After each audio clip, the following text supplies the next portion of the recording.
आनंद यात्रा कड़वी वाणी। विषय आज का है गीता में कृष्ण। गीता की समीक्षा तर्कबद्ध तरीकों से, दलील से, मनन चिंतन और वैज्ञानिक तौर पर गीता की समीक्षा। क्या युद्ध क्षेत्र धर्म क्षेत्र है? युद्ध क्षेत्र कभी धर्म क्षेत्र बन सकता है? सोचने वाली बात। गीता का उपदेश का जो समय है, वो स्थिति है, वो बहुत बड़े विचित्र और स्वाभाविक है। अगर बहुत ही तर्कबद्ध तरीके से सोचो तो उपदेश का समय, उस समय की परिस्थितियां में दोनों में अस्वाभाविक तौर पर कुछ न कुछ विसंगताएं दिखती हैं। युद्ध का मैदान है, दोनों तरफ सेनाएं एक दूसरे को मारने, काटने और विध्वंस करने के लिए खड़ी। ऐसे में एक सेना का प्रमुख युद्ध न करने के लिए प्रण लेता है और रथ में बैठ जाता है। तो क्या दूसरी सेना का जो प्रमुख है वो तब तक वो राह देखेगा कि उसका सारथी उसको लड़ने के लिए तैयार करे? तैयार करने के साथ साथ लंबा चौड़ा उपदेश दे, उसके पश्चात वो युद्ध करे? ये कतई संभव नहीं है। आज कल का जितना भी इतिहास देखो, अगर युद्ध मैदान में अगर दोनों सेनाएं सामने सामने आती है तुरंत वो युद्ध करती है। ऐसी कोई भी परिस्थिति आज तक हजारों साल में समग्र ब्रह्मांड में कितने भी युद्ध हुए, ये संभवित ही नहीं है। मतलब ये जो बात है विचित्र से अस्वाभाविक, असंगत लगती है। तो वो उपदेश देगा, लड़ने को तैयार करेगा, तब तक वो दूसरा पक्ष प्रतीक्षा करेगा, ये संभव है? ऐसा तो दुनिया में सब प्रति नहीं। और महाभारत में जो दुर्योधन, कौरव का नेता दुर्योधन था, दुशासन था, कर्ण था, महान प्रतिभाशाली, महान धनुर्धर, गदाधर प्रवीण थे, जिनका चरित्र महाभारत में छल कपट और प्रबंध से रचा गया। तो क्या वो ये मौका जाने देते? इस हाथ में आए अवसर को जाने देते? ये तो कतई संभव नहीं है। ये कुछ बातें अलग से करती है, इसके ऊपर सोच विचार करने की जरूरत है।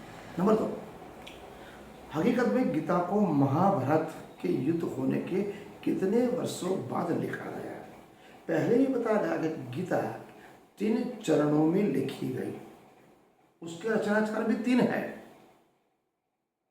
सौती, वैश्यमाप्यन और कृष्णदेवपायन व्यास।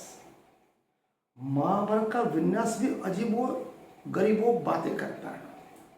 अनेक प्रकार की कथाएं, वो कथाएं एक दूसरे के साथ एक दूसरे को जोड़ती भी है, अलग भी दिखाती है, विसंगतता भी दिखाती है। इस गीता में रावण की भी बात है, परशुराम की भी बात है, और ऐसी अनेक कथाएं जोड़ी गई जो एक दूसरे से संगतता भी रखती है और विसंगतता भी रखती है।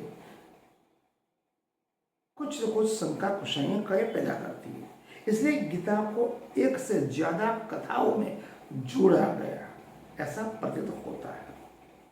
नंबर 3, महाभारत का काल पहले केंद्र मात्रा हस्तिनापुर, इंद्रप्रस्थ, मथुरा और कुरुक्षेत्र, ये आदि जो एक दूसरे के पास बसे हुए बड़े बड़े नगर थे। यदि हस्तिनापुर को केंद्र में माना जाए तो कौरव और पांडव का जो राज्य था, हस्तिनापुर, इंद्रप्रस्थ, कुरुक्षेत्र और मथुरा, उनका जो विस्तार देखिए तो केवल और केवल आज के हिसाब से 150 से 200 किलोमीटर का दायरा होता है, उससे ज्यादा होता नहीं।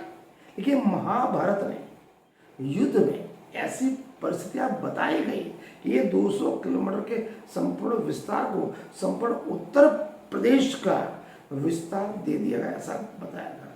इसलिए युद्ध क्षेत्र में उपदेश देने वाले इस विचित्र एवं अविश्वसनीय ग्रंथ हम बोल सकते हैं।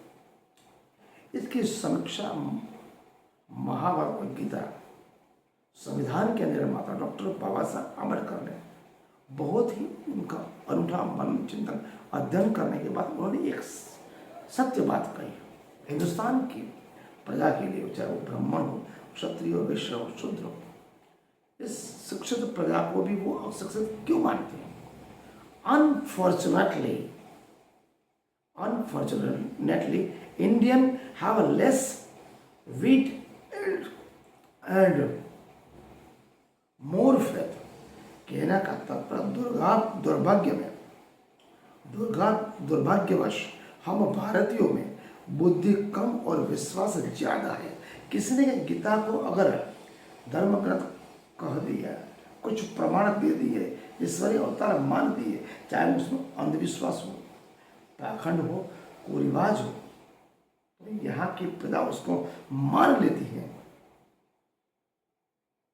उसके ऊपर मनन चिंतन और तर्कबद्ध तरीके से विचार नहीं करती।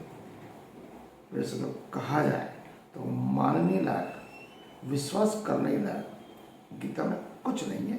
केवल और केवल महाभारत कालों में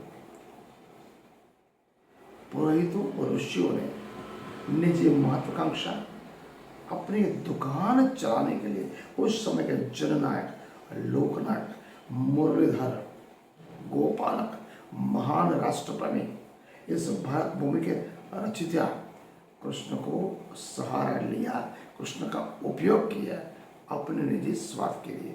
आज का अध्याय हम यहाँ पूर्ण करते हैं।